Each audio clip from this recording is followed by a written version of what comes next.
So ayan mga idol, yung sitaw natin ayan oh. Nagsisimula na siyang mamulaklak. Ayan. Nagsisimula na siya mga idol. Kasi mataas na siya. Ayan. Kung napapansin nyo ayan. Ayan. Taas na siya. Baling sisimula na yung ano, bumuo ng bulaklak. Kasi halos lahat yan. Ayan.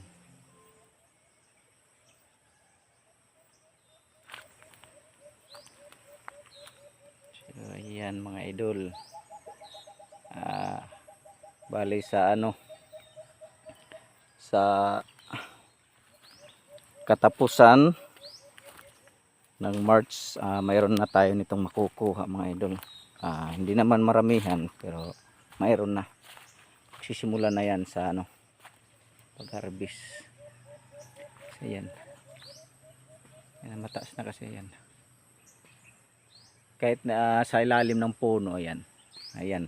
Okay pa rin yung ano niya, tubo. Yung laki niya. Hanggang doon yan mga idol. Medyo maluwag kasi ito mga idol eh. Yan, kung napapansin nyo hanggang yan doon sa dulo. Yan. Bali nasa gitna ako ngayon mga idol. Iikot ko yung camera. Yan. Yan.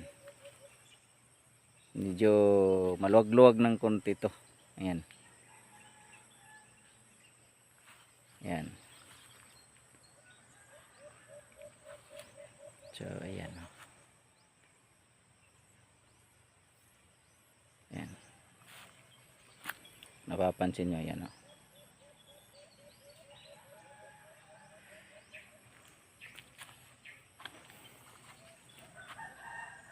Bali ang nagagastos ko nito na ano, abono mga idol, maliit pa lang. Bali ang marami kasi ditong ano, ginagastos ko yung ano, pampataba, pulyar. Kaya ganito ka ano, yan tingnan nyo. Pulyar kasi yung gamit ko dito. Yan. Kunti lang ako guys pag gumamit ng abono. Hindi ko kasi dinadamihan. Kasi may ginagamit kasi akong compost. Hinahalo ko dun sa abono. Kaya hindi tayo masyadong magastos. Tsaka yung ano, yung ini-spray natin guys dito sa sitaw natin. Lalo na pag ganito na. Hindi na tayo ano, hindi na kasi ako gumagamit ng yung insecticide. Lalo na pag may bunga na. Hindi na ako gumagamit nun kasi mahirap na.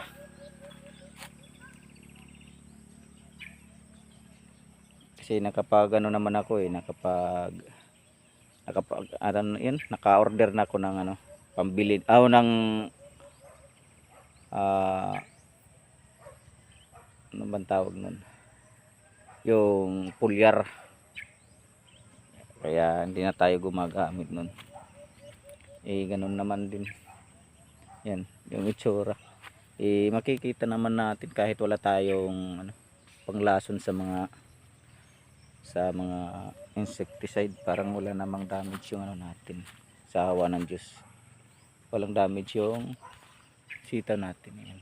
Kung nakikita nyo guys, malalaki yung ano niya, yung katawan niya, buyag. Yan, tingnan nyo guys, malalaki. Yan.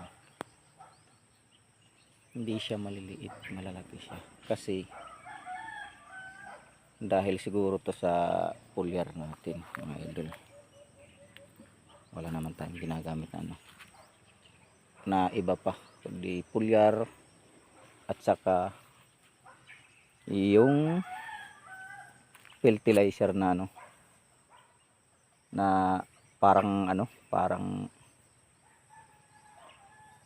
bitsin. Kung titingnan niyo parang bitsin or magic sarap. Kaya lang kulay green yung ano, kulay niya pag nasa tubig na. Kulay green din yung ano, yung hindi naman masasabing powder kasi medyo bilog-bilog siya. Para siyang ano, kasing laki ng mga magic sarap. Yun yung ginagamit natin guys sa ano. Sinasama natin sa abono. Kaya ginagamit nating abono dito guys is 2 kilo lang. Lahat na to. 1 kilong sitaw. 2 kilong abono lang ginagamit ko dito. Bali nakadalawang abono pa lang ako dito. Yan.